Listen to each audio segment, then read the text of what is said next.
Greetings and welcome, or welcome back, as the case may be. Today we're going to finish up our reading, or my reading, of The Old Ways. This time it will be the conclusion. I will let it roll until it's done.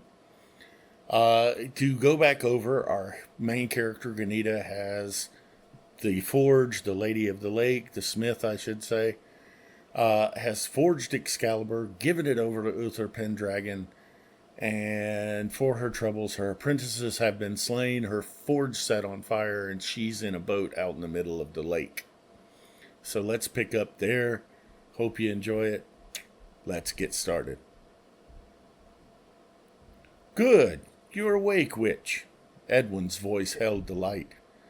Your apprentices and forge are being purified by fire. But you will be purified by water. Ganita noticed the splash and sloop of the slow strokes of oars. Her senses cleared further, and she felt the rough burn of hemp rope tied around her wrists. The weight was due to a long length of chain wrapped around her, binding her tightly from shoulder to waist.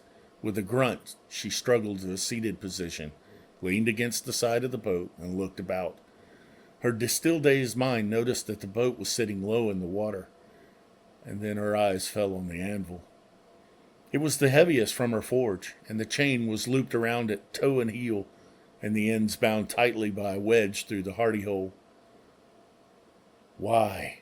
She asked. She knew the answer, but she wanted to hear him say it. That you're a pagan witch is enough for me, he said and chuckled. My lord, though, he wishes his sword to be unique. His desire is that there can be no other like it, ever. His shoulders rolled in an uncaring shrug. All I care about is that I'm allowed to drown you, though I still think you should have been burned with your forge and apprentices. Again came that shrug of indifference. How she died didn't matter to this man, only that she died. Ganita spat toward him, but it landed short, and he laughed. This will be far enough, I think. The sounds of rowing stopped, and the clatter of shipping oars replaced them. Edwin stood up and gestured for someone to come to him. You there, come help me heave this over the side. Another gesture to Ganita, and he added, And you, balance the witch on the side as well while we pitch it over. I've no desire to capsize the boat and join her. Ganita turned to watch as the two squires came to the back of the boat. One moved to take hold of the toe of the anvil, while Edwin took hold of the heel. The other squire hoisted her up and balanced her on the edge of the boat. Don't do this. There's still time to make this right. Ganita had no hope that Edwin would listen, but her desire to live made her try. Make it right? That's exactly what we're doing.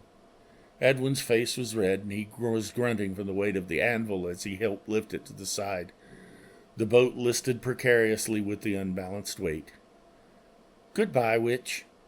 With a great splash, the anvil disappeared into the dark, muddy water, and Ganita was jerked after it. She'd gotten a good lungful of air as they'd heaved the anvil over the side, but Ganita's weighted torso bore her down. The darkness of the murky water closed around her, and she began to struggle. Expecting to land in the lake's soft mud bottom, she was surprised when instead she came down on the unyielding, broad, flat face of the anvil. Rolling onto her stomach, she crossed her ankles under the toe of the anvil, and with that leverage heaved herself up to a seated position. Her lungs were aching at this point, but she took care wriggling her feet under her before surging upward. Maybe she could still reach air. The lake wasn't that deep. Straining with all her might, her face barely broke the surface. Look there! The squire's voice was muffled by the water in her ears. The witch can still breathe. Ganita couldn't turn to see them with her precarious perch. She merely prolongs the inevitable, Edwin said in response. She deserves torment, so leave her. She was prolonging the inevitable. Already she felt the strain of holding herself up against the weight of the chain and keeping her balance on the anvil. She shifted her footing to try and ease the strain, but instead slipped on the anvil's slick surface. sending her face below the dark water for a moment. Regaining her footing, she came up, sputtering and coughing. When she'd taken a good breath, a fiery anger grew in her heart, as hot as any fire in a forge. She shouted, "Uther Pendragon, I curse you!" as loudly as she could with her neck stretched back to keep her face above the surface. She spat gritty, muddy water where the waves of her struggles sent it over her face. "Goddess, witness my oath. Uther Pendragon, you will know no peace. Your kingdom will be short-lived.